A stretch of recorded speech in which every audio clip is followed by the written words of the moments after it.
எடுத்ததுமே மங்களகரமா ஒரு எலுமிச்சை பழத்தை நசுக்கி படத்த ஆரம்பிக்கிறாங்க. அந்த பக்கம் பார்த்தா அந்த கிராமத்தோட பண்ணையார் தலையில கிரீடமெல்லாம் போட்டுருப்பாரு. அந்த காலகட்டத்துல ஒரு பொண்ணை கட்டி வச்சு முதுகுல கத்தியால கிளின்னு உடம்பு முழுக்க கீரல்களை போட்டுட்டு இருக்காரு. அது மட்டுமா எலுமிச்சை பழத்தை மங்களகரமா நசுக்குனாங்கல்ல, அந்த சார உடம்புல கீறி அந்த காயத்துல எலுமிச்சாரை விடும்போது அப்படியே பயங்கரமா எரியும். அந்தமா அப்படியே கத்துவா கதறுவா. எதுக்கு இந்த தண்டனை அப்படின்னா, சூனியத்தை இவ கையில எடுத்திருக்கா. பல பேர் மீது இந்த சூனியத்தை பிளாக் மேஜிக்க பயன்படுத்தி இருக்கா. அதற்கான தண்டனை தான் இதுன்னு சொல்லிட்டு இதெல்லாம் பண்ணிட்டு இருக்காரு. ஆனா அவளோ நான் சூனியம் பண்ணது நிஜம்தான், ஆனா அதை வச்சு நான் நல்லதுதான் பண்ணிருக்கேன்னு சொல்றேன். நல்லது பண்ணியான்னு கேட்டு இங்க பொது ஜனத்துல ஒருத்தர் கல்ல விட்டு அடிக்கிறார். ஒரு அம்மாவும் கல்ல விட்டு அடிக்குது. ஆனா நன்றி கேட்டவங்களா, உங்களோட இந்த கிராமம் வசந்த காலமா இருக்கிறதுக்கு காரணமே நான் பண்ண சூனியம் தான், நான் வேண்டின விதம் தான், நான் பண்ண சடங்கு தான். சுட்சபமா செல்வ செழிப்பா 3 வேளை சோறோட நோய்வாய் இல்லாம எல்லாரும் நல்லா இருக்கிறீங்களே, இதையெல்லாம் நான் வேண்டி வாங்கி உங்களுக்கு கொடுத்தது. ஆனா கடவுள் கிட்ட இருந்து இதை நான் வேண்டி வாங்கல, சாத்தான் கிட்ட இருந்து நான் வேண்டி வாங்கினது. இப்ப நீங்க என்ன கொண்டுட்டா உங்க ஒருத்தரையும் உயிரோட விட மாட்டேன் அப்படின்னு மிரட்டா. பஞ்சம் பட்டினி வியாதி இதெல்லாம் வரும். அப்படி அதெல்லாம் வரும்போதுதான் நீங்க என்ன நினைச்சு பாப்பீங்கன்னு சொல்லி முடிக்கல.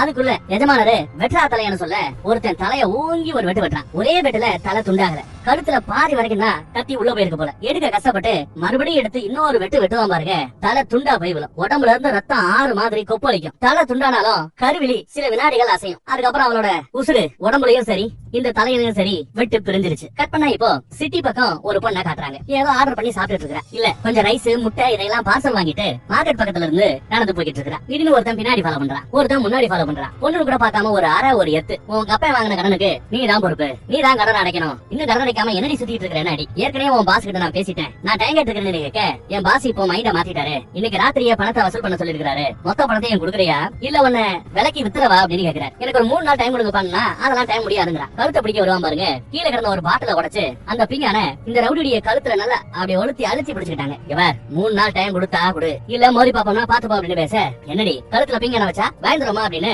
அந்த பிங்கான தட்டி விட பாப்பாருங்க. ஏற்கனவே அந்த கழுத்துல நல்லா அழுத்தி பிடிச்சிருந்ததுனால தட்டி விட்டதும் கழுத்தை அப்படி கிழிச்சுக்கிட்டு அந்த பக்கத்துல பிங்கா போகுது. அவருக்கு கொஞ்சம் ரத்தம் தொட்டுது. இவ கூட பஞ்சாயத்து பண்றதுக்கு பதிலா ஹாஸ்பிட்டலுக்கு போகணும். சரி 3 நாள் டைம் எடுத்துக்க, 3 நாள்ல பணம் வரல பொண்ணு விடுவேன் அப்படின்னு சொல்லிட்டு ஓடுறாங்க ஹாஸ்பிட்டலுக்கு. அபார்ட்மெண்ட்டுக்கு வர படிக்கட்டிலேயே எத்தனை பேர் சேர்ந்து சீட்டு விளையாண்டுட்டு இருக்காங்கன்னு பாருங்க. அதுல 2 பேருக்கு நடுவுல ரகல. ஒருத்தன் என்ன சொல்றான், என் தங்கச்சியை பிரெக்னன்ட் ஆகிட்டு கருவை கலைக்கிறதுக்கு இந்த காசை கொடுக்குறேன், நீ எல்லாம் ஒரு ஆளாடா அப்படின்னு சொல்லிட்டு சண்டைக்கு வர. காசை விட்டேறியா. இதெல்லாம் வேடிக்கை பார்த்துட்டு இவங்க போறாங்க. ஃபர்ஸ்ட் வேற ஒரு அபார்ட்மெண்ட்டுக்கு போறாங்க. அங்க ஒரு சின்ன பையன் தூங்கிட்டு இருக்கான். எனக்காக பாத்துக்கிட்டதுக்கு தேங்க்ஸ், நான் தூக்கிக்கிறேன்னு இவன் அந்த பையனை தூக்கிட்டு தன்னோட அபார்ட்மெண்ட்டுக்கு போறான், தன்னோட பிளாட்டுக்கு போறான். படுக்க வைக்கும் போது அவன் முடிச்சிடறான். அக்கா பசிக்குதுக்கா அப்படின்னு கேட்கறான். இவன் சாப்பாடு வாங்கிட்டு வந்தது இவளுக்கு தான், வீட்டுல போய் சாப்பிடலாமே. ஐயோ நீ இன்னும் சாப்பிடலையா கண்ணு அப்படின்னு கேட்டுட்டு சரி வான்னு வாங்கிட்டு வந்த பார்சல அந்த பையனுக்கு கொடுத்துறாங்க. அவன் தட்டு கிடைக்கிற வரைக்கும் கூட வெயிட் பண்ணல. ரொம்ப பசி போல விடாது எல்லாத்தையும் சாப்பிட்டு காலி பண்றான். அந்த இலையில ஒட்டி இருக்கிற பருத்தியை கூட எப்படி சாப்பிடறான்னு பாருங்க. அவ்வளவு பசி போல. உனக்கு வேணாமான்னு கேட்டா எனக்கு வேண்டாம் நீயே சாப்பிட சொல்லிட்டு எல்லாத்தையும் சாப்பிட விட்டாங்க. சாப்பிட்ட பிறகு லைட்டை வச்சு சின்ன ஸ்டார் மாதிரி ஏதோ பண்ணி அந்த பையன் கூட விளையாண்டுட்டு இருக்காங்க. அந்த பையன் ரொம்ப சந்தோஷமா விளையாடுறான். ஆனா அவனுக்கு கம்பெனி கொடுத்துட்டு இருக்கும் போது இவங்க முகத்துல கண்ணுல இருக்கிற அந்த கவலையா பாருங்க. இன்னும் 3 நாள்ல பணத்தை ரெடி பண்ணணும், என்ன பண்ணணும் தெரியாம ஒரே குழப்பம். தப்பு சீனை கட் பண்ணா ஒரு காட்டு பகுதிக்குள்ள இவங்க எந்திரிக்கிறாப்ல தெரியுது. சுத்தி முத்தி பாக்குறாங்க, ஒரே காடா குகை மாதிரி இருக்குது. நான் எப்படி இங்க வந்தோன்னு அவங்களுக்கு தெரியல. திடீர்னு பார்த்தா ஒரு கை இவளோட கையை அழுத்துது. என் கூட வந்துருன்னு கூப்பிடுறாரு. உங்க அம்மாவை செத்துட்டா நீ என்ன பண்ற கூட வந்துருங்கிற. கண்ணை ஃபுல்லா எப்படி வீங்கி இருக்குன்னு பாருங்க. இவ பிடிச்சு தள்ளி விடுவா. பார்த்தா தலையில மண்டை உட இல்ல, மூளையெல்லாம் அப்படியே தெரியுது. திரும்பி விட்ட போர்ஸ்ல அவனோட கருவிழி கண்ணுல இருந்து வெளியில வந்துச்சு போல. எப்படி தொங்குதுன்னு பாருங்க. ஐயோ சாப்பிட்டு இருக்கும்போது இந்த படத்தை பாத்தீங்க கண்டிப்பா நீங்க வாந்தி எடுத்துருவீங்க. பார்த்தா இது எல்லாம் கனவு போல, கெட்ட கனவு முடிச்சிட்டா. ஒரு குழியில போட்டுட்டு சண்டையில அடிபட்ட காயத்துக்கெல்லாம் கட்டு கட்டிட்டு ஷூவை மாட்டி எதுக்கோ இவ தயாராகிறா. பக்கத்து அபார்ட்மெண்ட்ல போய் கனவை தட்டுறான். உள்ள ஒரு பொண்ணு பிரெக்னன்ட் ஆகனால அவன் இருக்கிறான். அந்த சின்ன பையனை ஒருத்தன் பாத்துக்கிட்டான்ல அவனும் இருக்கிறான். எங்களோட வேலை பாக்குறதுல நீ ரொம்ப முடிவா இருக்கிறியா, ஒண்ணுக்கு பல தடவை நல்லா யோசிச்சு பாத்துக்கோன்னு பாக்குறதுக்கு அப்ராணியா இருக்கிறாப்ல அந்த அப்ராணி சொல்றாரு. இல்ல நான் உங்களோட வேலைக்கு வரேங்கிறா. இவ பாக்குறதுக்கு ரவுடி பையன் மாதிரி இருக்கா பாத்தீங்களா அந்த பிரெக்னன்ட் பண்ணவன். அந்த ரவுடி பையலோ சொல்றது ஈஸிமா செய்யறதுதான் கஷ்டங்கிறாரு. சொல்றி அந்த ரெக்கார்டிங் எங்க இருக்கு, அந்த ரெக்கார்டிங்க குடுக்குறியா இல்லையா அப்படின்னு சொல்லிட்டு கழுத்தை பிடிக்கிறா. என்ன ரெக்கார்டிங்க பத்தி பேசுறாங்கன்னு தெரியல. அப்ராணி தான் வேண்டாம்னு சொல்லி தடுக்கிறா. சொல்றி ஏதோ 2 வழின்னு சொன்னியாமே, அது என்ன அந்த 2 வழி சொல்றி அப்படின்னு கேட்கிறா ரவுடி. ஒரு வழி இன்னைக்கு நீங்க கொள்ளையடிக்கிற இடத்துல உங்களோட சேர்ந்து நானும் கொள்ளையடிப்பேன், கிடைக்கிறத பங்கு போட்டுக்கலாம். இல்ல 2வது வழி உங்களை பத்தி நீங்க பண்ற இந்த தொழிலை பத்தி போலீஸுக்கு நான் போட்டு விட்டுறேன். இந்த 2 வழியில ஒரு வழியை நீங்க தேர்ந்தெடுத்தே ஆகணுங்கிற. கடுப்பான ரவுடி பையன் நான் 3வது வழியை சொல்றேன், உன்னை இந்த கனவை கொலை பண்ணிடுறேன், அப்புறம் யார் எங்களை என்ன பண்ணிட முடியும் அப்படின்னு மிரட்டுறான். அப்புறம் நீங்க ரவுடி பையலும் அண்ணன் தம்பிங்க போல தெரியுது. இவகிட்ட ஒரு ரெக்கார்டிங் இருக்கு, அதை பிளே பண்ணி விடுறா. அதுல இந்த அண்ணன் தம்பிங்க 2 பேரும் பண பிரச்சனை 2 பேருக்குமே இருக்குது. அப்புறம் அன்னைக்கு வேண்டப்பட்ட யாரோ ஒருத்தருக்கு இதையா அறுவை சிகிச்சை செய்யணுமா, பணம் வேணும். இந்த ரவுடி பையலுக்கு யாரையோ இது பண்ணி விட்டான்ல, அவங்களுக்கு பணத்தை கொடுத்து செட்டில் பண்ணணும்ல அந்த பிரச்சனை. அதுக்காக ஒரு வீடு புகுந்து கொள்ளையடிக்கலாம்னு பேசிட்டு இருக்கிறத இவ ரெக்கார்ட் பண்ணி வச்சிருக்கா. ரெக்கார்டிங் ஸ்டார்ட் பண்ணிட்டு நீங்க 2 பேரும் என்னதான் கொள்ளக்காரங்களா இருந்தாலும் நல்லவங்க, தப்பானவங்க கிடையாது. பண பிரச்சனை இருக்கு, வேற வழி இல்லங்கிறதுனாலதான் இந்த பாதையை தேர்ந்தெடுத்தீங்கிறது எனக்கு தெரியும். எனக்கும் அதே பண பிரச்சனை இருக்குது, நானும் உங்களோட வருவேன் முடிக்கிறேன். என்னால முடியாதுன்னு ரவுடி கிளம்பிட்டா. அப்புறம் நீ பார்த்து உன் கேர்ள் ஃபிரெண்ட பேசி சரி கட்டிட்டு நீ மட்டும் வா அப்படின்னு சொல்லிட்டு வெளியில கிளம்பிட்டா. எவருமா உன் பிரச்சனையை சால்வ் பண்ற அளவு பணம் என்னோட சேவிங் அக்கவுண்ட்ல இருக்குது, நான் வேணா உனக்கு கடை கொடுக்குறேன், உன் பிரச்சனையை சால்வ் பண்ணு, எங்க பிரச்சனைக்கு நாங்க கொள்ளையடிச்சுக்கிறோம்னு பேச இவ இல்லங்கிற தலையாட்டா. அவ்வளவு தீர்க்கமா இருந்தா சரி வா அப்படின்னு அப்புறம் நீ கூட்டிட்டு போறான். அடுத்து ஜியாங்கிற ஒரு பொண்ணை காட்டுறாங்க. இவளுக்கு தான் அந்த இதய அறுவை சிகிச்சை செய்யணும் போல தெரியுது. ஒரு நல்ல போட்டியாளர் வீராங்கனை. வேகமா நடக்கிற போட்டியில இவதான் ஃபர்ஸ்ட் வந்திருக்கணும், ஜெயிச்சிருக்கணும். ஆனா அந்த இதய பிரச்சனை காரணமா அவ பொத்துன்னு கீழே விழுவா. வேற யாரோ போய் ஜெயிச்சிருவாங்க. அந்த பழைய வீடியோவை பார்த்து ரொம்ப வருத்தப்பட்டு இருக்கா இவ. அவளும் இந்த கொள்ளையில இன்னைக்கு பங்கெடுக்கிறா போல தெரியுது. இவங்க 4 பேருக்குமே அந்த பண பிரச்சனை உண்டு. ஓ அப்ப இவ கன்ஃபார்மா வராளா? சரி உன் தலையெழுத்து அப்படின்னு சொல்லிட்டு இவளும் வண்டி எடுக்கிறா. 2 பேரையும் அறிமுகப்படுத்தி வைக்கிறாப்ல அப்புறாணி. ஜியாவோ இங்க பாரு, இவங்க 2 பேரும் என் குடும்பம் மாதிரி. இந்த ரெக்கார்டிங் வச்சு மிரட்டிட்டு இருக்கிறியா? உங்களுக்கு மட்டும் ஏதாவது ஆச்சு மவளை நீ செத்து அப்படின்னு மிரட்ட, நீங்க என்னையும் உங்களோட சேர்த்துக்கணுன்றதுக்காக தான் அந்த ரெக்கார்டிங் நான் ரெக்கார்ட் பண்ணேன். உங்களை மிரட்டினேன். இப்போ உங்களோட என்ன சேர்த்துக்கிட்டீங்கல்ல, இனிமே இந்த ரெக்கார்டிங் எனக்கு தேவையில்லை. உங்ககிட்ட அந்த நம்பிக்கையை உண்டு பண்றதுக்கு இதோ நான் அதை செய்யறேன்னு அந்த ரெக்கார்டிங்க பெர்மனன்ட்டா டெலிட் பண்ணி விட்டுட்டேன். எல்லாருக்கும் நிம்மதி ஆயிடுச்சு. எனக்கும் உங்க மாதிரி பணம் தான் வேணும். வண்டி எடுங்க கிளம்பலாங்கிறாரு. யாரு? நம்ம ஹீரோயின். வண்டி எடுங்க கிளம்புவோம்னு சொல்ல சரின்னு வண்டி எடுத்தாச்சுங்க. இப்பதான் வண்டி கிளம்புது. இவ்வளவு நேரம் வண்டி எடுக்காம வண்டியை ஒரு உரிமிக்கிட்டே இவ்வளவு பேசிட்டு இருந்தாங்க. நம்ம அப்புறாணி இவ என்ன பண்ணாலும் அதுக்கு நாம ஒரு பொண்ணு வேற உத்தரவாதம் கொடுக்குறாரு. வண்டி காட்டு பகுதியை தாண்டி போய்கிட்டு இருக்குது. இன்னும் தாண்டல. காட்டு பகுதியில இருக்கிற கரடுமுரடான அந்த பாதையில போய்கிட்டு இருக்குது. இங்க ஒரு ஃபார்ம் ஹவுஸ் இருக்குங்க. அந்த வீட்டுலதான் உள்ள வந்து கொள்ளடிக்க போறாங்க போல தெரியுது. டோடினி எவனோ ஒருத்தன் இவங்க கொள்ளடிக்க போற அந்த வீட்டுல ஒரு வேலைக்காரி இருக்கா போல. அந்த வேலைக்காரி கிட்ட விசாரிச்சிருந்திருக்கேன். அந்த அம்மா 3 மாசம் இங்க வேலை பார்த்துருக்குது. வாரம் வெள்ளிக்கிழமையான குடும்பம் இங்க இருந்து வெளியில கிளம்பிடுமா. வேலைக்காரிக்கும் அன்னைக்கு லீவ் விட்டுருவாங்க. வீட்டுல யாரும் இருக்க மாட்டாங்க. கொள்ளையடிக்கலாம் அவங்க வந்தாங்க. ஆனா இங்க வந்து பார்த்தா வேற ஒரு காரு வெளியில பார்க் பண்ணி விட்டு இருக்குது. அந்த டோடிக்கிறவனுக்கு போன போட்டு என்னப்பா வீடு எம்டியா இருக்குன்னு சொன்னேன். வீட்டுக்கு வெளியில ஒரு வண்டி நிக்குது, ஆள் இருக்காங்கப்பா அப்படின்னு அப்புறம் அனுப்பி பேசுறான். இல்லப்பா வீடு எம்டி தான் எனக்கு நியூஸ் வந்துச்சு. மேபி காரு வெளியில நிக்கலாம், உள்ள யாரும் இருக்க மாட்டாங்க. உள்ள ஆட்டோட நடமாட்டத்தை நீ பாத்தையா அப்படின்னு கேட்டாங்க. இல்லங்கிறாங்க. அப்புறம் என்ன வீடு எம்டியா தான் பாருக்கு, போய் ஆட்டைய போடுங்க பாக்குறாரு டோடி. பேசிட்டே இருக்கும்போது வர சிக்னல் கட் ஆயிடுச்சு. அப்புறம் நீ என்ன சொல்றான்? சரி எதுக்கு ரிஸ்க், வேண்டாம் இன்னொரு நாள் பாத்துக்கலாங்கிறான். ஆனா ரவுடி பையலோ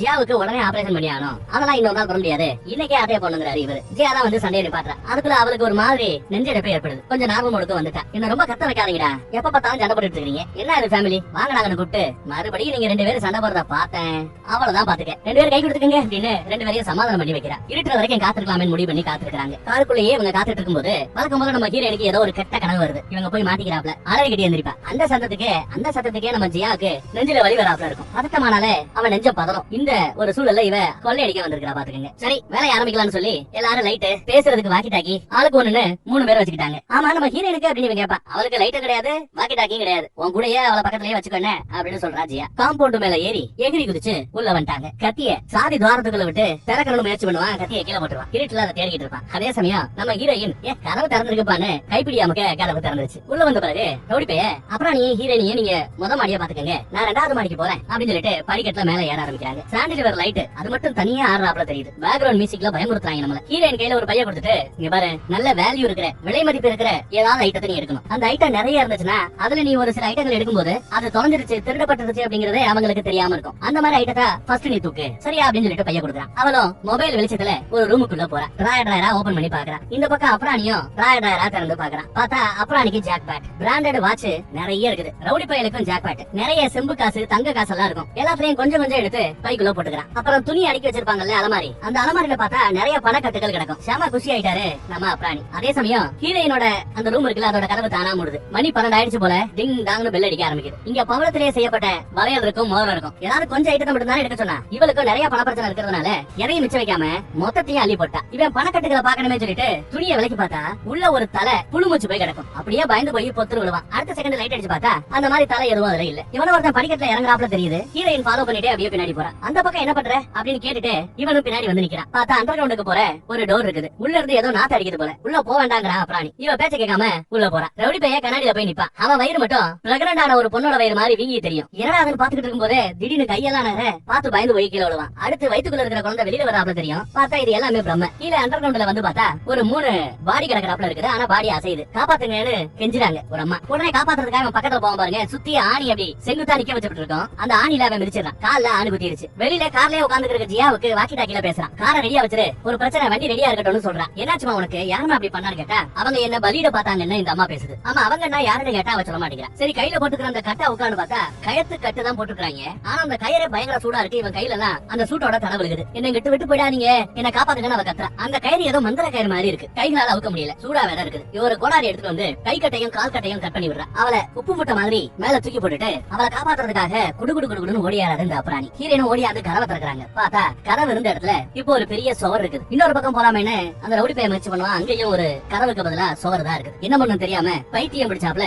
கிடைக்கிற எல்லாத்தையும் வச்சு ஜன்னல் உடைக்க பாக்குறான். ஜன்னல் வழியா வெளியில போக முடியாது. கதவு மேல என்னத்தையும் விட்டு எரிஞ்சு பாக்குறான். கதவு எதுவும் செய்ய முடியல. கிச்சன்ல இருக்கிற சிலிண்டர், அந்த சிலிண்டரையே பிச்சு கதவு பக்கத்துல தூக்கி போட்டு லைட்டரை பொறுத்து தூக்கி எறிவான். பூம்னு வெடிக்குது. வலிக்கும். நல்ல வேலை இவங்களுக்கு ஒண்ணும் சேதாரம் இல்ல. சரி கதவுக்கு என்னாச்சுன்னு பார்த்தா கதவுக்கும் சேதாரம் இல்ல, கதவு திறக்கல. அந்த சோருக்கும் சேதாரம் இல்ல. இவங்க எல்லாம் இங்க பொத்து விழுந்து மிச்சம். நாம பல வீட்டுல கொள்ளையடிக்க போயிருக்கோம், எந்த வீட்டுல இந்த மாதிரி பிரச்சனை வந்தது இல்ல. முதல் தடவை இவளை கூட்டிட்டு வந்தோம், இந்த வீட்டுல பிரச்சனை வந்துருச்சு. இவ ஏதோ தப்பு பண்ணிருக்கா. பையில என்னடி இருக்கு, குடின்னு பைய ஓதுறனா அந்த பவல வளையல மோதிரம் எல்லாம் கீழே வரும். எல்லாத்தையும் உருவிட்டியா? நாங்க என்ன சொல்லிருக்கோம், எல்லாத்தையும் எடுக்க கூடாது, 10 இருந்தாலும் ஒரு 2-3 எடுத்துக்கலாம் அவ்வளவுதான் அப்படின்னு சொல்லி இருந்தோமா இல்லையா? நீ மொத்தமா எடுத்துக்கிற திருடி அப்படின்னு. நான் ஒன்னும் திருடி கிடையாது. உங்கள மாதிரி பல தடவை செய்யறதுலயும் எனக்கு விருப்பம் இல்ல. என் பிரச்சனைக்கு ஒரே திருட்டு, இதுக்கப்புறம் என் பிரச்சனையே இருக்க கூடாதுன்னு நினைச்சேன். தப்பா அப்படிங்கிறாப்ல டயலாக் விட்டுட்டு இருக்கா. இந்த வீட்டுல காப்பாத்துறாங்கல்ல ஒருத்திய, அவ என்ன விட்டுட்டு போகாதேன்னு அந்த அப்ராணியை பார்த்து கேக்குறா. சரி அவளுக்கு பயமா இருக்குது, அவ கூடயே நாங்க இருக்கிறேன், நீங்க 2 பேரும் ஒன்னா போங்க, இந்த வீட்டை விட்டு வெளியில போறதுக்கு ஏதாவது வழி இருக்கும் கண்டுபிடிங்கன்னு சொல்ல அவங்க 2 பேரும் ஒன்னா போறாங்க. ஹால்ல பார்த்தா ஒரு 10 பேர் சேர்ந்து எடுத்த ஒரு போட்டோ இருக்குதுங்க. அதுல சென்டர்ல இருக்கிற அந்த ஆளோட மூஞ்சி மட்டும் நல்ல அழுக்குல மறைஞ்சிருக்குது, மீதி ஆட்களோட மூஞ்சி அறகுறையா தெரியுது. அப்படியே இருக்க பக்கத்துல பார்த்தா ஃபேமிலி ட்ரீ அப்படின்னு இன்னாருக்கு இன்னார கட்டி வச்சோம், அவங்களுக்கு இன்னாரு பிறந்தாங்க, அவங்களுக்கு இன்னார கட்டி வச்சோம், அவங்களுக்கு இன்னாரு பிறந்தாங்கன்றாப்ல அந்த ட்ரீல வரும். அந்த பக்கம் சோஃபால அந்த பொண்ணை படுக்க வச்சுட்டு அடுத்து என்ன பண்ணணும் தெரியாம அப்புறம் நீ முழிக்கிறான். அதே சமயம் இந்த பக்கம் ரவுடி பையன் அந்த ஃபேமிலி ட்ரீ எல்லாம் நல்லா படிக்க தெரிஞ்சவர் போல. அதுல இந்த வம்சத்தோட ஸ்டார்டிங்ல ஒரு லேடி இருக்காங்க, அவங்களோட பிறந்த தேதியும் இதே வம்சத்துல கடைசியா ஒரு பொண்ணு இருக்கிறா, அதான் இப்போ ஒருத்தைய காப்பாத்துறாங்கல்ல அவளோட பிறந்த தேதியும் ஒண்ணு, அவங்களோட பிறந்த நட்சத்திரம் ராசி எல்லாமே ஒண்ணா, அதான் எழுதி இருக்குது, அதை படிக்கிறாரு. இந்த பக்கம் அவ ஏதோ பெணாத்திக்கிட்டே இருப்பா, சோஃபால படுத்து கிடக்குறவ ஏதோ மந்திரம் சொல்றாப்ல இருக்குது. என்னதுன்னு இவன் காது கொடுத்து கேட்டு பாப்பாங்க. அப்ப பார்த்து அவளோட கண்ணு விழிக்கும், அவளோட வெள்ளை நிற அந்த பகுதியெல்லாம் போய் முழுக்க கருமையா கண்ணு மாறும். அவன் நாக்க திறந்தா அவ வாய்க்குள்ள இருந்து ஒரு புழு இவனோட வாய்க்குள்ள விருட்டுன்னு போயிடுங்க, இவனோட காதுக்குள்ள விருட்டுன்னு போயிடும். காதுக்குள்ள போனதும் கண்ணா அப்படின்னா அவன் கத்துவான் கதறுவான். அவன் சவுண்ட கேட்டுட்டு இந்த பக்கத்துல இருந்து ரவுடி பையன் ஓடியாருவான். இவனோட பார்வைக்கு பார்த்தா தன்னோட ஃப்ரெண்டுகளான ஜியா, ரவுடி பையன், கேர்ள் ஃப்ரெண்ட் எல்லா பேருமே ஒரு மூட்டையில கட்டி உடம்பு முழுக்க புழுக்கள் வைக்கிறாப்ல உட்கார்ந்து இருக்கிறாப்ல அவனுக்கு தெரியுதுங்க. எல்லாம் பிரம்மனா. சத்தத்தை கேட்டு இவங்க ஓடியாருவாங்கல்ல, அப்ப அங்க இருக்கிற ஒரு பெயிண்டிங்க நமக்கு காட்டுறாங்க. இந்த படத்தோட ஸ்டார்டிங் சீன்ல பாத்துருப்போமே, ஒரு காட்டு பகுதியில இருக்கிற எஜமா ஒரு பொண்ணை சூனியம் பண்ணதா சொல்லி தலைய வெட்டி கொலை பண்ணுவார்ல, அந்த பெயிண்டிங் அங்க வரையப்பட்டிருக்கு. இங்க வந்து பார்த்தா ரவுடி பையன் ஓடியாருவான். ஆனா நம்ம அப்புறாணிக்கு பாக்கும்போது அந்த பொண்ணு மாதிரி தெரியும், அதுலயும் பேய் மாதிரி தெரியும். என் ஃப்ரெண்டுகளை என்ன பண்ண, உன்னை போய் காப்பாத்தின பாரு, என் ஃப்ரெண்டுகளை என்ன பண்ணு கேட்டா கொண்டுட்டேன்னு சொல்றாப்ல இவனுக்கு தெரியும். ஆனா அது ஃப்ரெண்டுக்கார நம்ம ரவுடி பையன் தான். ஏய் யாரடா பேசிட்டு இருக்கிற, நான் தான் உன் ஃப்ரெண்டு சொன்னாலும் அவனுக்கு தெரிய மாட்டேங்குது. கையில கத்தி எடுத்துட்டு குத்த வரான், கத்தியை கொடுத்துட்டு பக்கத்துல வந்தா கையில ஓங்கி ஒரு குத்து. அவனுக்கு இப்பயும் பேய பாக்குறாப்ல தான் இருக்குது. இவரு தப்பிச்சு தெரிச்சு ஓடலான்னு பார்த்தா விரட்டி குத்த வரான். மூஞ்சில கத்தியால ஒரு கிழிச்சு விட்டுருவாங்க, ஓங்கி ஒரு எத்து போய் பொத்துன விழுவான், கத்தி விழுந்துரும். அங்க இருந்து தப்பிச்சு ஒன்னா போதுங்கிறாப்ல இவன் தப்பிச்சு ஓடி போய் ஒரு ரூம திறந்து கதவை சாத்திட்டு உள்ள சேஃப் ஆயிட்டான். சேரு டேபிள் எல்லாத்தையும் கதவு பக்கத்துல போட்டு யாரும் உள்ள வர முடியாதபடி சேஃபா உள்ள கிடக்குறான். கீழே விழும்போதுதான் மேல சீலிங்க நோட் பண்றாங்க. சீலிங்ல பார்த்தா ஏதோ எழுதுனாப்ல ஏகப்பட்ட புழுக்கள் இருக்குது. அதுல ஒரு புழு கரெக்டா இவன் வாயிலே விழும். வாயில விழுந்த புழு அப்படியே அவனோட உடம்புக்குள்ள எல்லாம் போக ஆரம்பிக்க அது நமக்கு அப்படியே காட்டுறாங்க. அது நெளியறதெல்லாம் தெரியுதுங்க. ஐயோ பதறிட்டு கத்தி எடுத்து அந்த புழுவை பிடிச்சு அதை கொல்ல பாக்குறான். அது மிஸ் ஆயிடுச்சு. வயிற்றுல இந்த பக்கம் ஓட வயிற்றுல ஒரு குத்து, அந்த பக்கம் ஓட வயிற்றுல ஒரு குத்து. ஒரு வழியா அந்த ஒரு புழுவை உடம்புல 3 குத்து குத்தி அந்த ஒரு புழுவை அவன் கொண்டுட்டான். ஆனா சீலிங்ல இருந்த அத்தனை புழுவுமே இவன் மேல வந்து இப்ப விழ ஆரம்பிக்குது. ஐயோ அப்படின்னு கதறுவாங்க. அதே சமயம் வெளியில இருந்த ஜியா இப்போ காம்பவுண்ட தாண்டி உள்ள வந்துட்டான். எங்க இருக்க வாக்கி டாக்கில பேசிட்டே பக்கத்துல வரா. இங்கதான் இருக்கிறேன் அவனோட சவுண்ட் கேக்குது. பார்த்தா அவ வாக்கி டாக்கிய வச்சு வாய்ஸ மாத்தி பேசி ஜியாவையும் உள்ள வர வச்சுட்டான். ஒரு மரத்துக்கு பக்கத்துல இருக்கும்போது சுத்தி முத்தி பார்த்தா அப்படியே தலையில முன்னாடி வந்து நிக்க பயமுறுத்த ஓங்கி ஒரு அடி. ஆனா அவளுக்கு ஒண்ணு ஆகல. நான் தான் உன் ஃப்ரெண்டு வாய்ஸ்ல பேசினேன் அப்படின்னு பேசி காட்டுவா. பலார் மூஞ்சில அடிச்சா எத்தனை தடவை அடிச்சாலும் அவளுக்கு வலிக்கவே மாட்டேங்குதுங்க. தலையே அப்படியே திரும்புது. ஆனாலும் சிரிச்சுக்கிட்டே இருக்கிற அவ திரும்பின தலைய ஒரு வழியா சரி பண்ணியாச்சு. இதெல்லாம் பார்த்ததும் ஜியாவுக்கு லைட்டா நெஞ்சு வலி வரும்.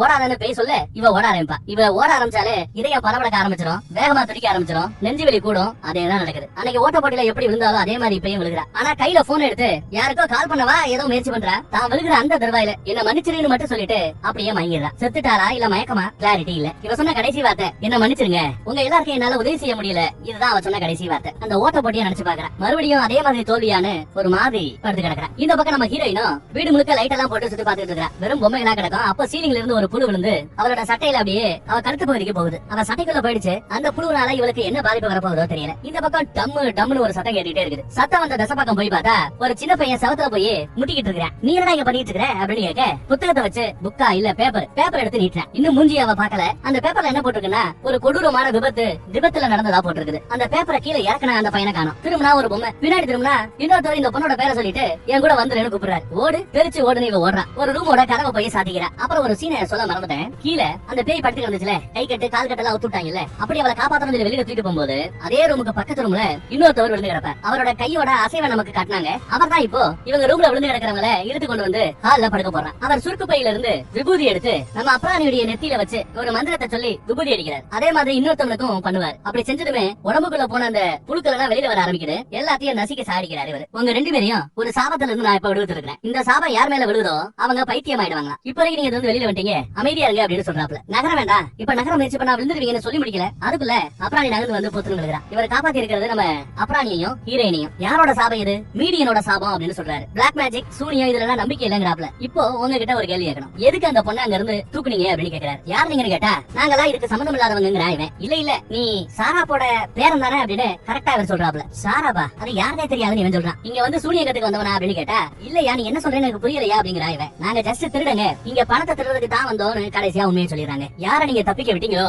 அவ ரொம்ப மோசமானவ, ஆபத்தானவ. அவளோட சக்தி எல்லாம் ரொம்ப அளப்பெரியது. இதுவரைக்கும் அவ உங்களுக்கு பண்ணதெல்லாம் ஒண்ணுமே இல்ல, இனிதான் வச்சு செய்வா. அதே சமயம் நம்ம ஹீரோயினும் எந்திரிச்சிருவா. நீ மட்டும் கொஞ்சம் வித்தியாசமா இருக்கிறியே, உன் கைய காட்டுன்னு கைய பிடிக்க போனா இவன் கைய தட்டி விடுறான். மறுபடியும் கைய பிடிக்க போனா மறுபடியும் தட்டிடுவான். புடிச்சு தள்ளி விட்டுறாரு. அடிக்க வந்தா ரொம்ப சூப்பரா அவனை அடிக்கிறாரு. திரும்ப நீ யாரியா பஸ் அப்படின்னு கேக்குறேன். அப்பதான் சரியான கேள்வியை கேட்டுறான். நானா இவரோட பேரு உரிப் மகேஸ்வராவா. இதுக்கு முன்னாடி இந்த காட்டோட எஜமானர் ஒருத்தர் இருந்தார். கிரீடமெல்லாம் மாட்டிக்கிட்டு இந்த காட்டையே கட்டி ஆண்டாரு. அவரோட வம்சாவளியில வந்தவனா அப்படிங்கிறார். பேர் என்ன? மகேஸ்வரம். 20 வருஷத்துக்கு முன்னாடி இவருக்கு ஒரு வேலை கொடுக்கப்பட்டதா. யாரெல்லாம் இந்த பிளாக் மேஜிக் சூனியம் மாயமந்திரம் எல்லாம் செய்யறாங்களோ அவங்க எல்லாத்தையும் ஓட வரக்கணும், அடக்கணும், அழிக்கணும். 22 மணி நேரத்துக்கு முன்னாடி தான் நான் இந்த வீட்டுக்குள்ள வந்தேன். சாரோப்போட வம்சாவளியில இருந்த இவங்க எல்லாத்தையும் அழிக்கிறதுக்காக வந்தேன். இப்படி எல்லாம் சொல்றாப்ல. இதையெல்லாம் நாங்க எப்படி நம்புறது அப்படிங்கிறாப்ல. இவங்க 2 பேரும் கேட்க அவங்க 2 பேரோட மூஞ்சியும் பிடிச்சிடறேன். என்ன மேஜிக் பட்டான்னு தெரியல. இதெல்லாம் ஆரம்பிச்ச அந்த ஆரம்ப புள்ளிக்கு உங்களை நான் அப்ப கூட்டி வந்திருக்கிறேன். நடந்த அந்த விஷயத்தை பாருங்க அப்படின்னு சொல்லி காட்டுறாரு. சூனியம் பண்ணதா சொல்லி ஒருத்திய கழுத்தை வெட்டினாங்கல்ல, இந்த காட்டுக்கு பேரு தான் ஜாவா ஐலாண்டா. இந்த கதை நடக்கிற காலகட்டத்துல ரொம்ப சக்தி வாய்ந்தவ அப்படின்னு சொன்னா கழுத்து துண்டுபட்டு சாகுறாள்ல இவதான். இவ பேரு தான் சாராப். நாம படத்தோட ஸ்டார்டிங் சீன்ல பார்த்தோம்ல, தலை வெட்டு துண்டானதும் உசுறு பிரிஞ்சிருச்சுன்னு சொன்னோம்ல, அதான் இல்ல. தலை வெட்டப்பட்ட பிறகும் அழகா சிரிக்குது. அதே சமயம் இவன் பேர் விட்டுறவன் வம்சாவளியின் கடைசி வாரிசு. அவர் சொல்றாப்ல இவ ரொம்ப ஸ்பெஷல் போல. கோடோம்னு சொல்லக்கூடிய ஏதோ ஒண்ணு கடவுளால மட்டும்தான் உருவாக்க முடியுமா உயிர்களை நாங்க உருவாக்கோம்னு இவளால உருவாக்கக்கூடிய சக்தி இருக்கா. அப்படி இவ உருவாக்கின ஒரு கோலமோட பேர் தான் பிரிஜித். நானும் பிரிஜித்தும் அறிவில்லாம வாழுவோம்னு அந்த தலை பேசிட்டு இருக்குது. எங்களுக்கு அறிவே இல்லைன்னு சொல்றான். நான் திரும்ப வருவேன்னு சொல்லிட்டு அவ சாகுறா. எப்போ அப்போ. ஆனாலும் எங்களுக்கு அறிவே இல்லைன்னு சொன்னால அதோட அர்த்தம் என்னன்னா அவளோட ராசி நட்சத்திரத்துல இந்த ஜெனரேஷன்ல அடுத்து யாராவது பிறந்தா அவங்க மூலமா இவ மறுபடியும் வருவான்னு அர்த்தம். நீங்க அந்த வீட்டுல அண்டர் கிரவுண்ட்ல இருந்து ஒருத்திக்கு உதவி பண்ணி கூட்டு போனீங்கல்ல, அவதான் அதே ராசி நட்சத்திரம் டேட்ல பிறந்தவ. அவளோட உடம்புதான் இதோ இவளுக்கு வேணும். அவளோட சாபங்களுக்கு மோட்சமோ முக்தியோ அவளோட மந்திரங்களுக்கு ஒரு முடிவை கொடுக்கக்கூடியது அதோ அந்த கத்தி தானா. சாதாரண கத்தியில தலையை வெட்டும் போது அவளுக்கு உசுறு போகல, தலை இன்னும் பேசிட்டு தான் இருக்குது. அந்த புனித கத்திய இப்ப எஜமானது கையில எடுக்கிறாப்ல. இந்த பக்கம் தலை பேசிக்கிட்டு இருக்குது. ஏன் வம்சாவளிலேயே தேர்ந்தெடுக்கப்பட்ட ஒருத்தின் மூலமா என்ன என்னோட விஜித் வெளியில கொண்டு வரும். நான் மறுபடியும் வருவேன், உயிர் தெளிவேன், என் சாவுக்கு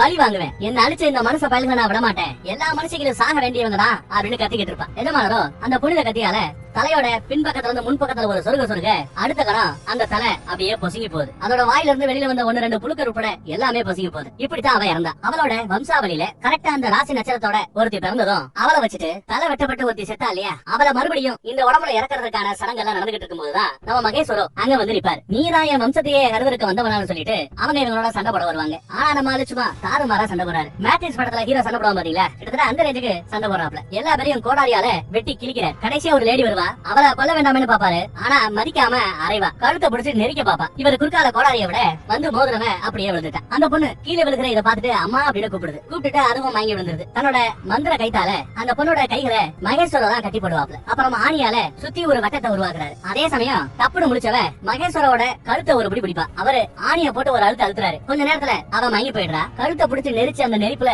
இவரு சைடுல போய் அப்படியே மயங்கி சோத்தோட சோறா வந்துட்டாரு. இதுதான் நடந்தது எல்லாத்தையும் எடுத்து சொல்றாப்ல. அவ ரொம்ப சக்தி வாய்ந்தவன். சரியா அவ பலவீனமா இருந்த சமயத்துல நான் வந்து அவளை இந்த கட்டுக்குள்ள போட்டு வச்சிருந்தேன். ஆனா நீங்க எல்லாத்தையும் கெடுத்துட்டீங்கிறாப்ல. எப்பா சாமி, உங்களோட இந்த சடங்கு எல்லாத்தையும் தடுக்கணும்னோ உங்களோட பிரச்சனை வச்சுக்கணும்னு நாங்க நினைக்கல. எங்க வாட்டுக்கு ஏதோ எங்க பண பிரச்சனைக்கு திருட வந்தோம். மொத்தம் 4 பேர் வந்தோம். ஆமா ரவுடி பையங்க பிளீஸுங்க அவனுக்கு உதவி பண்ணுங்க அப்படின்னு கைய பிடிச்சு கெஞ்சிராப்ல அப்ராணி. இவர் இந்த பிரச்சனைக்கு எல்லாம் முடிவெட்டணும்னா நமக்கு அந்த புனித வாள் வேணும், அந்த புனித கத்தி வேணும், அதை கண்டுபிடிக்கிறார். எனக்கு என்னமோ அந்த புனித வாள் இந்த துவாரத்துக்கு அந்த பக்கத்துல இருக்கிறாப்ல தோணுது அப்படின்னு சொல்லி கை காட்டுறாரு. உடனே அப்ராணி அதை செக் பண்ணிட்டு இருக்கான். அப்ப இந்த பொண்ணு கிட்ட மட்டும் சத்தம் இல்லாம காதோட காது வச்சு உன் ஃப்ரெண்டோட உடம்புல இருந்து பயங்கர ஜில்னஸை என்னால உணர முடியுது அப்படின்னா என்ன அர்த்தம்னா அவன் சாக போறான்னு அர்த்தம். கடைசியா ஏதாவது பேச வேண்டியிருந்தா சத்தம் இல்லாம பேசிடு அப்படின்னு சொல்றாரு. அந்த துவாரத்துல கீழே போகக்கூடிய அந்த படிக்கட்டு இருக்குது. இதுக்குள்ளதான் அந்த புனித வாள் இருக்குன்னு சொல்லிட்டு இவங்க உள்ள இறங்கி வராங்க. அடிக்கடி நம்ம ஹீரோனுக்கு ஏதோ ஒரு பிரச்சனை வருது. அது என்னன்னு அவளுக்கே புரியல. கீழே போறதுக்கு ஏதாவது கயிறு ஏறி வேணும்னு சொல்லி முடிக்கல. அதுக்குள்ள பார்த்தா மேல இருந்து 3 பேரை வலிக்கி பொத்து வந்து விழுறாங்க. ரொம்ப ஆழமா ஒரு இடத்துல விழுந்திருக்காப்லதான் தெரியுது. அதே சமயம் இந்த பக்கம் பார்த்தா அந்த பேய் கோழி சேவல் இதையெல்லாம் அப்படியே பச்சையா கடிச்சு தின்னுகிட்டு இருக்கா. ஒரு ஆவி ஒரு உடம்புக்குள்ள இறங்கின பிறகு அதோட பலத்துக்காக இந்த மாதிரி பச்சையா இருக்கிற ஐட்டங்களை சாப்பிடும் அப்படிங்கிறது அவர்களோட ஐதீகம் நம்பிக்கை. வளைச்சு கோழியையும் சேவலையும் கடிச்சு தின்னுகிட்டு இருக்கா. இவங்க விழுந்த இடம் கூட குகை மாதிரி தான் தெரியுது. ஆனா இதுக்கு முன்னாடி நான் இந்த இடத்துக்கு வந்திருக்கிறேங்கிற ஹீரோயின். இந்த இடத்தை பத்தி எனக்கு கனவு வந்திருக்குது, நான் பாத்துக்கிறேங்கிற. அதை கேட்டதும் மகேஸ்வரோ நீ உண்மையிலேயே யாரு அப்படின்னு கேக்குறாரு. கேட்டா இவங்க பேரை தான் சொல்றாங்க. ஹீரோயின் மட்டும் சாதாரணமானவளா இருக்க வாய்ப்பு இல்லங்கிறதா நம்ம மகேஸ்வரோட நம்பிக்கை. ஆனாலும் இப்போ வாழை தேடுறதா முக்கியமான வேலை சொல்லிட்டு வாழை தேடிட்டு வராரு. அதுக்குள்ள பேய் அங்க இருந்து ஒரு மரம் முறைக்க நம்ம ஹீரோயினோட கண்ணு அப்படியே சிவப்பு கலர்ல மாறுது. பேய் நான் கருப்பு கலர்ல கண்ணு மாறி இருக்கணும், இவளுக்கு சிவப்பு கலர்ல மாறுது. திடீர்னு அவ ஏதோ ஒரு பாட்டு பாட ஆரம்பிக்கிறா. ஆனா அது ஒரு மந்திரமா, அது துரதிஷ்டத்தை விரட்டக்கூடிய ஒரு மந்திரம், பேய்களுக்கு ஆகாத ஒரு மந்திரம், பேய்களை விரட்டக்கூடிய வீரர்களுக்கு தெரிஞ்ச ஒரு மந்திரமா. அதை இவ பாடுறா. அந்த சவுண்ட் கேட்டதும் வெளியில அந்த பேயும் வெளியில வருது. ஹீரோயினும் கையில நிறைய முத்திரைகளை உருவாக்குறா. நம்ம மகேஸ்வரவு கூட மரியாதையா தலை குனிஞ்சு வணக்க வைக்கிறார். பயபக்தியோட பாக்குறாரு நம்ம ஹீரோயின். இதுக்கு மேல இவங்க போறதுக்கு வழி இல்லாம இருக்குது. அந்த முட்டுச்சவத்துல போய் தன்னோட கைய வைக்கிறாங்க ஹீரோயின். ஒரு மாதிரி அந்த சுவரே அதிருது. வெளியில இருக்கிற பேய் கதறுது. அந்த சுவருக்குள்ள ஒளிஞ்சிருந்த அந்த புனித வாள் இப்ப நம்ம ஹீரோயின் கையில. அந்த வாள் எடுத்து வாளோட உரையில இருந்து அந்த வாளை உருகுனதுமே ஒரு போர்ஸ் இந்த வீட்டை சுத்தி கதவை சுத்தி உருவாகி இருந்த அந்த சுவரெல்லாம் வெடிச்சு செதறுது. இவங்களுமே 4 அடி தள்ளி போய் பொத்துன்னு விடுவாங்க. ஹீரோயின் நார்மல் மோடுக்கு வந்துடுறா. வெளியில இருந்த பேயோ இவங்களை தேடி இப்ப உள்ள வர ஆரம்பிச்சிருச்சு. எதுக்க எப்படி நின்னு சிரிக்குதுன்னு பாருங்க. எங்க அந்த புனித வாள்னு கேக்குறா. சொல்லல உங்க எல்லாரையும் கொன்னுடுவேன்னு மிரட்டுறா. நம்ம ஹீரோயின் விவரமா சட்டையை கலட்டி அந்த வாளை சட்டைக்குள்ள மறைச்சு வச்சிடறா. இவங்க 2 பேரு முன்னாடி பாதுகாப்புக்காக நிக்கிறானுங்க. இவ தரையில கைய வச்சு இவ ஏதோ மந்திரத்தை சொல்ல ஆரம்பிக்கிறா. தரைக்குள்ள இருந்த புழுக்கள் எல்லாம் அவளோட உடம்புல ஏற ஆரம்பிக்குது. மகேஸ்வரோ ஓட சொல்ல முதல்ல நம்ம பையன் ஓடுறா. அப்புறம் பின்னாடியே நம்ம ஹீரோயின் ஓடுறா. அடுத்து மகேஸ்வரோ மறுபடியும் மந்திரத்தால இந்த பேயை கட்டுப்படுத்த முயற்சி பண்றாரு. அந்த பேயை அப்படியே ஃப்ரீஸ் பண்ணி வைக்கிறாரு. அதுக்குள்ள இவங்க பில்டிங்கோட வெளிப்பக்கத்துக்கு வந்துட்டாங்க. அங்க பார்த்தா நம்ம ஜியா விழுந்து கிடக்குறா. ஜியாவோட உடம்புல மூச்சு பேச்சு இல்ல, செத்து கிடக்குறா போல தெரியுது. அங்க அந்த பேய் இவ்வளவு நேரம் நடிச்சிருக்குது. மகேஸ்வரோட கையவே அப்படியே பிச்சு எரிஞ்சிடறா. உசுரும் சரி மரணமும் சரி என் கையில தான் அப்படிங்கிறா அவ. இனி செத்தவங்களை எழுப்பக்கூடிய நேரம் வந்துருச்சுன்னு சொல்லி ஏதோ மந்திரத்தை போட இவரோட வம்சத்துல ஒரு 4 பேரை ஆல்ரெடி கொண்டு இருப்பான்ல, அவங்க பணமா கிடந்தவங்க இப்போ நடைபெணமா மாறுறாங்க. பணமா இருந்தாலுமே அவங்களால இப்ப நடக்க முடியுது. மேல தப்பிச்சு போன இவங்களை விரட்ட சொல்லி அனுப்பிச்சுறாங்க. அந்த நடைபெணங்களும் இவங்களை தேடி வெளியில சுத்தி தெரியுது. கோட்டச்சவர் கிட்ட வந்தாச்சு. இவன் குடிஞ்சுக்கிட்டு நீ மேல ஏறுன்னு சொல்ல இவனும் மேல ஏறிட்டாங்க. யாரு நம்ம ஹீரோயின் மேல ஏறி காம்பவுண்டோட இந்த பக்கம் எகிரி குதிச்சுட்டான். இவன் பின்னாடியே எகிரி குதிப்பான்னு பார்த்தா அவன் வரல. நீ போ, என்னால என் நண்பனை விட்டுட்டு என் ப்ரோ விட்டுட்டு வர முடியாது, அந்த ரவுடி பையில காப்பாத்திட்டு வரேன், நீ முதல்ல தப்பிச்சு போன்னு சொல்லிட்டு தன் கேர்ள் ஃபிரெண்டை இருந்து அனுப்பிச்சு வைக்க பாக்குறேன். டேய் அந்த மகேஸ்வரம் என்ன சொன்னா தெரியுமா, நீ சாகு பேர் என்ன சொன்னாருப்பா அப்படின்னு சொல்லி அழுகுறா. இவன் அதை பத்தி எல்லாம் கவலைப்படல. என்னோட ரூம்ல ஒரு டிராயர் இருக்கு, அதுல உனக்கு தேவையான அளவு சேவிங்ஸ் இருக்குது. சேவிங் பேங்க் அக்கவுண்ட்ல வச்சிருக்கா சொன்னல, அந்த பணத்தெல்லாம் எடுத்து டிராயர்ல வச்சிருக்காரா. அந்த பணத்தை எடுத்து நீ யூஸ் பண்ணிக்கோ, நீயாவது பிரச்சனை இல்லாம நல்லபடியா இருன்னு சொல்லி அனுப்பிச்சு வைக்கிறார். நடைபெறங்கள் இவன் அடிக்க வர கையில இருக்கிற டார்ச் லைட்டாலேயே அதுல அடிச்சு கெத்து காட்டுறாப்ல நம்ம ஹீரோ. ஜியாவை கவுத்தை கடிக்க போவான். அவன் தலையிலேயே நங்கு நங்கு நங்கு நங்கு அடிக்கிறார். ஜியாவோட பாடியை தூக்கி தான் முதுகுல போட்டு வா போய் அந்த ரவுடி பையில பாக்கலாம் அப்படின்னு சொல்லிட்டு திரும்பினா ரவுடி பைய இங்க வந்து நிக்கிறான். அவன் ஆல்ரெடி செத்து போயிருந்ததுனால மந்திர கட்டுப்பாடுகளை வந்து அவனும் நடபணம் ஆயிட்டான். அப்படியே நம்ம பயிலோட கழுத்தை கடிச்சு கொதறி தின்னுகிட்டு இருக்கான். மித்த நடைபெணங்களும் அவன் மேல எகிரி குதிச்சு அவனை கடிச்சு கொதற ஆரம்பிச்சிருச்சு. அதுகிட்ட இவன் வண்டியை ஸ்டார்ட் பண்றான். வண்டியை ரிவர்ஸ்ல எடுத்துட்டு அவன் கிளம்ப ஆரம்பிச்சிட்டான். இந்த பக்கம் பார்த்தா பிச்சி எடுத்து அந்த கையோட பேய் ஜாலியா வீட்டு பக்கம் சுத்திக்கிட்டு இருக்குது. மகேஸ்வரோட கையவே நான் பிச்சி எடுத்துட்டேன், இதோ பார் அப்படின்னு நம்ம ஹீரோயினை வெறுப்பேத்துது. ஓ பேய் வீட்டை விட்டு வெளியிலே வந்துருச்சுப்பா. அது மட்டும் இல்ல, தரையில கைய வச்சு ஏதோ ஒரு மந்திரத்தை சொல்லிக்கிட்டு இருக்கா. வெளியில வா வெளியில வா வெளியில வான்னு கூப்பிட தரைக்குள்ள இருந்து ஏகப்பட்ட புழுக்கள் இவன் உடம்புக்குள்ள அப்படியே விறுவிறுன்னு ஏற ஆரம்பிக்குது. எல்லாம் வாய்க்குள்ள மொத்தமா ஒண்ணு சேர்ந்து போகுது. 4 பேரா வந்தோம், ஒரு ஆளா திரும்பி போறதுக்கு இவளு தயாரா இல்ல. வண்டிய ஃபுல் ஸ்பீட் எடுத்து அந்த பேய் இன்னும் காம்பவுண்டுக்குள்ளதான் இருக்குது. அந்த பேய்க்கும் இவளுக்கு நடுவுல இருக்கிறது அந்த காம்பவுண்ட்ல இருக்கக்கூடிய கேட். அடிச்சு தூக்குடான்னு கேட்டை அடிச்சு தூக்கிட்டு பாடி வேகமா வண்டி ஓட்டிட்டே வரா. அந்த பேயை நோக்கி பயங்கர ஸ்பீட்ல வந்து ஒரு தூக்கு. கண்ணாடி தான் உடஞ்சது, இவ தொத்திக்கிட்டா. ஒரு மரத்துல போய் வேகமா ஒரு இடி. சாகர தருவாயில இதையெல்லாம் அந்த அப்புறாணி பாத்துட்டு தான் இருக்கிறான். அதே சமயம் அந்த பெண்கள் அவனை பிச்சு தின்னுக்கிட்டு தான் இருக்குது. தான் மறைச்சு வச்ச அந்த புனித வாழை உரையில இருந்து உருவி அந்த பெண்களை குத்தி தள்ளுறான். எத்தனை தடவை செத்தாலும் திரும்ப திரும்ப வரக்கூடிய அந்த பெண்களுக்கு பேர் தான் நடைபெறும். ஆனா இந்த புனித வாழை குத்தும் போது அவர்களுக்கு மோச்சம் தான். இப்ப கூட பாருங்களேன், சாகர தருவாயில கூட அந்த ரவுடி பையில தான் நெஞ்சோட அணைச்சு பிடிச்சுக்கிறான். உடம்ப கடிச்சு தின்னு கடிச்சு தின்னு விடுறான். அவளை பார்த்து குத்துங்கிறா. இவனும் கத்தி எடுத்து குத்த போறா. ஆனா மனசு வராம நிக்கிறா. குத்துன்னு சொன்னாலும் இவ கேட்கல. கொஞ்ச நேரத்துல அவன் இறந்தே போயிடுறாங்க. இறந்த பிறகு அவனும் நடைபெறமா மறுபடியும் முடிப்பான். அதை பார்த்த பிறகு குத்துறங்கிற வெறி இவளுக்கு வருது. அழுதுகிட்டே இவங்களை வெட்டவும் இல்லாம வெட்டாம விட மனசும் இல்லாம என்ன பண்ணணும் தெரியாம மூடி போட்டு அழுதுகிட்டு இருக்கிறான். அந்த பக்கம் இவ ஏத்துனால காரு, அந்த காரு நகருது. சிரிச்சுக்கிட்டே அந்த பேயை இவளை பாக்குது. மனுஷ பதர்கள் நீங்க எல்லாம் ரொம்ப பலவீனமா இருக்கிறீங்கன்னு டயலாக விட்டுக்கிட்டு இருக்குது. வெளியில வரும்போது குடலு குந்தாடை எல்லாம் பிஞ்சிரும். அதையெல்லாம் எடுத்து மறுபடியும் வயிற்றுக்குள்ளேயே அமைக்கிது பேய். மரணம் தான் எல்லாத்துக்குமான முடிவுன்னு மனுஷங்க நீங்க நினைக்கிறீங்க. ஆனா மரணம் தான் என்ன மாதிரி ஆட்களுக்கான தொடக்கம் அந்த பேய் பேசும். உடனே இவ கோவத்துல அந்த பேயை வெட்டுறதுக்கு வருவா. ஆனா அந்த பேயே இவளை சமாளிக்குது. கத்திய பிடிச்சிக்கிட்டு இவளை அடிச்சு கீழே தள்ளும். ரொம்ப கெத்தா கத்திய பிடிச்சிட்டு இருக்கோம். ஆனா அதுதான் புனித வாளாச்சே. கொஞ்ச நேரத்திலேயே அவளால அந்த கத்திய பிடிக்க முடியாம வலிக்குதுன்னு அவ கையை எடுத்துறான். சோ இந்த புனித வாள் வேலை செய்யுதுன்னு புரிஞ்சுக்க முடியுது. வயிற்றுல குத்த போனா மறுபடியும் கத்திய பிடிக்கிறா. கொஞ்ச நேரத்துல அப்படியே கத்தி சூடாகும். ஆனாலும் கத்திய புடுங்குறதுலயே அந்த பேய் குறியா இருக்கும். நெஞ்சில குறி வச்சு இவ குத்த ஆரம்பிக்கிறா. ரத்தம் தெரிக்குது. ஆனாலும் அடங்காம வாயை திறந்து புழுக்களை ரிலீஸ் பண்றா. ஆனா அடுத்த கணம் இவ கனவுல அடிக்கடி ஒரு உருவம் இல்ல, கருவிலி பிரிங்கி அந்த உருவம் நிக்கிறாப்ல இவளுக்கு தோணுங்க. அந்த டைவர்ஷனை பயன்படுத்தி தள்ளி விட்டுட்டு கீழே கிடந்த அந்த புனித வாளை எடுத்து அவரு கையில வச்சுக்கிறார். அது கையில வச்சுக்குது. இருந்தாலும் அந்த வாழை அதால ரொம்ப நேரம் பிடிச்சிட்டு இருக்க முடியல. உடனே இவளை கொல்றதுக்காக வர இவ எகிரி ஒரு ஜம்ப் அடிச்சு வாழை உரிகிறா. அந்த வாழை எடுத்து அப்படியே தொண்டையில ஒரு சொருகு. நான் உங்க அப்பா என்னையே குத்துறையானு கேப்பா. பார்த்தா நம்ம ஹீரோயின் ரொம்ப தெளிவா இருக்கிறா. நீ எங்க அப்பா இல்ல, நீ அந்த சாத்தான்னு சொல்லி திரும்பி பார்க்க தன்னோட அந்த ரூபத்துக்கு அவளும் மாறி நிக்கிறா. தொண்டையில குத்துறது மட்டும் இல்லாம முதுகுலையும் கண்ணா வெண்ணான்னு குத்தி கிழிக்கிறா. ஒரு கட்டத்துல தொண்டையில ஒரு சொருகுவா மறுபடியும். அப்பயும் அடங்க மாட்டேங்குது அந்த பேய். அன்னைக்கு சொன்ன மாதிரியே நான் உன்னை எச்சரிக்கிறேன், என் வம்சத்துல நான் மறுபடியும் வருவேன், என் வம்சாவளிகள் என்ன உயிர்த்தலை செய்வாங்கன்னு சொல்லி முடிக்கலங்க. ரொம்ப பேசுற நீ என்ன. தொண்டையில 2 கணம் கிடாவி அப்படியே தலைய மட்டும் தனியா பிச்சை எடுத்துட்டா. அவ செத்ததும் அவளால நடைபெறமாக்கப்பட்ட நம்ம ஹீரோ அந்த ரவுடி பையன் அவங்க அங்க இறந்துறானுங்க. ஒரு வழியா இந்த சாவத்துக்கு ஒரு முடிவு வந்துருச்சு. இவங்க இருந்த அந்த அபார்ட்மெண்ட்டை காலி பண்ணிட்டு வெளியில வராங்க. அதே சமயம் கடனை வசூல் பண்ண வந்து நிக்கிறான். டைம் முடிஞ்சு போச்சு, எங்க என் பணம்னு கேட்க பணத்தை மொத்தமா தூக்கி போடுறான். அந்த பக்கம் முதலாளி கார்ல உட்காந்துருப்பாரு. அவர் ஓகே செட்டில் தலையாடுறாரு. முதலாளியை செட்டில் பண்ணிட்டேன், ஆனா என் கழுத்துல ஓடு போட்டே, அதுக்கு நீ ஒரு நாள் என் கூட டைம் ஸ்பெண்ட் பண்ணணும், வா ஹோட்டலுக்கு போலான்னு கூப்பிடுவான். இவகிட்ட தப்பா நடக்க முயற்சி பண்ணுவான். இவ ஒலிய வச்சிருந்த அந்த வாள் எடுத்து இவன் கழுத்துல வச்சு பாட்டுவா. இன்னொரு தடவை கிளிக்கட்டுமா அப்படின்னு கேட்க, என்னடி மறுபடியும் பயமுறுத்துறியான்னு சொல்லுவேன். நான் பயமுறுத்தல, இதோ சாம்பிள காட்டுறேன்னு. அன்னைக்கு தொண்டையோட ஒரு பக்கத்துல கிழிச்சா, இப்ப தொண்டையோட மறு பக்கத்துல கிழிச்சு விட்டுறான். சீக்கிரம் ஹாஸ்பிட்டலுக்கு போய் தையல போட சொன்னதும் அவன் மறுபடியும் ஹாஸ்பிட்டல் நோக்கி ஓடிக்கிட்டு இருக்கான். அங்க நம்ம மகேஸ்வரன் வந்து நிக்கிறாப்ல. இந்த கத்தி ரொம்ப புனிதமானது, இஷ்டத்துக்கு உன்னோட பர்சனல் விஷயத்துக்கு அதை பயன்படுத்த கூடாது, இதை நல்லபடியா பாத்துக்க வேண்டியது உன் பொறுப்பு. ஏன்னா இந்த புனித வாள் ஒன்ன தான் தேர்ந்தெடுத்திருக்கு. இதை உன் கூட வச்சிருக்க உன்னோட பலம் பல மடங்கு கூடும். இந்த வாளை ஏத்துக்கதாயின்னு சொல்லிட்டு அவர் ஒரு வணக்கத்தை வைக்க, இவனும் ஒரு வணக்கத்தை வைக்க பணம் இந்த இடத்துல முடியுதுங்க.